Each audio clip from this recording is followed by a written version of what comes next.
Hey guys, what's up? I'm still in Thailand, and in this video I'm gonna show you my video setup while I'm traveling.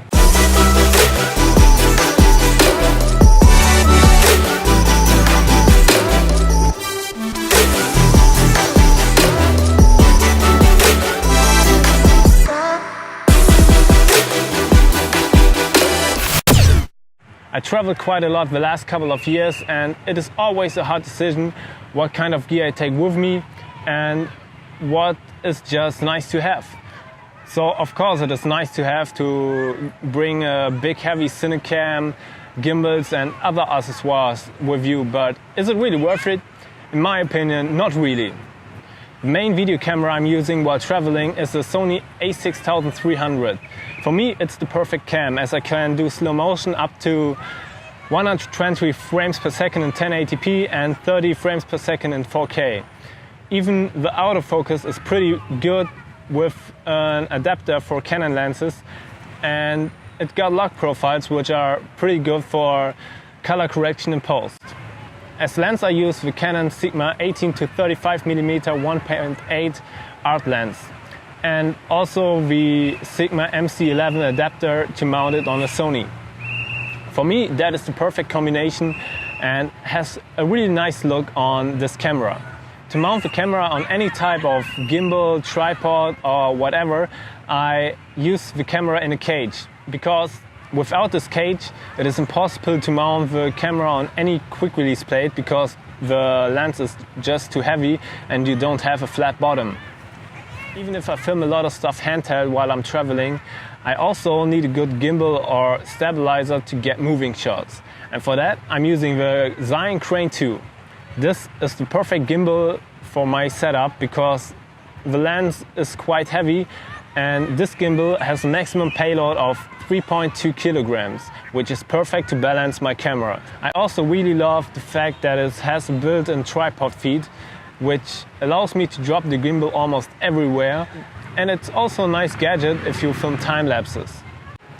For me it's important that everything works fast, so if you connect the camera to the gimbal with the USB cable, you can start and stop recording on the gimbal itself, which makes everything pretty easy and fast. And even the startup time of the gimbal itself is very quick. Of course, if your camera setup is not that heavy, you can also use the Crane Plus for exactly the same features. With the new design quick release plate, you can dismount the camera from the gimbal itself, for example for a handheld scene, replace it on the gimbal and rebalance it in a few seconds.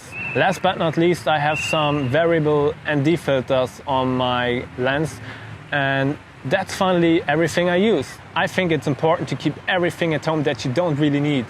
If your camera setup is as light as possible, and believe me, it's still too heavy, you will be grateful to not carrying around all that stuff that you don't use. So now enjoy some of my Thailand footage with exactly that setup.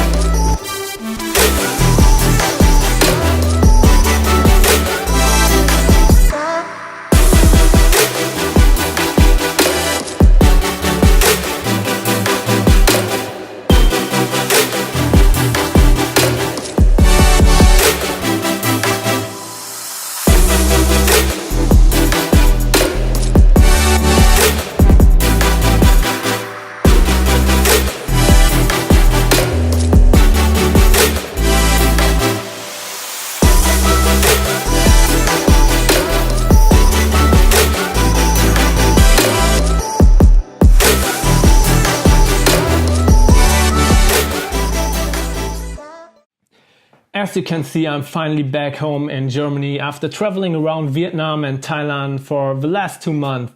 And yes, there will be an extended version of this short video I've just seen. But after using this film setup in a lot of different situations, I want to give you guys a short little review, especially for the Crane 2. After using the Crane 2 day by day, I was really surprised how long the battery lasts. I used the gimbal 2 to 3 hours a day, and I had to charge it after around 1 week, which I think is pretty amazing. I also tried the new follow focus feature with my Canon camera, and it is really amazing and you can do a lot of creative stuff with that. But the thing is, I prefer the Sony cameras for filmmaking, and this feature isn't enabled for these cameras yet, so I hope there will be a solution pretty soon. I also realized how amazing the motion time-lapse feature is. You just set up a start and end position, turn on the camera, press start, and you got a really nice motion time-lapse.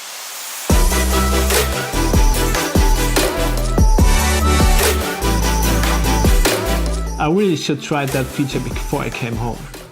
The Crane 2 came also with this nice case, which makes it pretty easy to transport. Of course, I didn't use it when I was backpacking through Asia, but here in Germany it's actually pretty useful, especially when you go on jobs and want to look professional. Okay guys, I think that's finally everything I had to say about the Crane 2. I love this thing and I really can recommend the Crane 2, especially when you start filmmaking and you want to get an easy to use gimbal with a lot of features. So check the links below and yeah, see you next time. Ciao!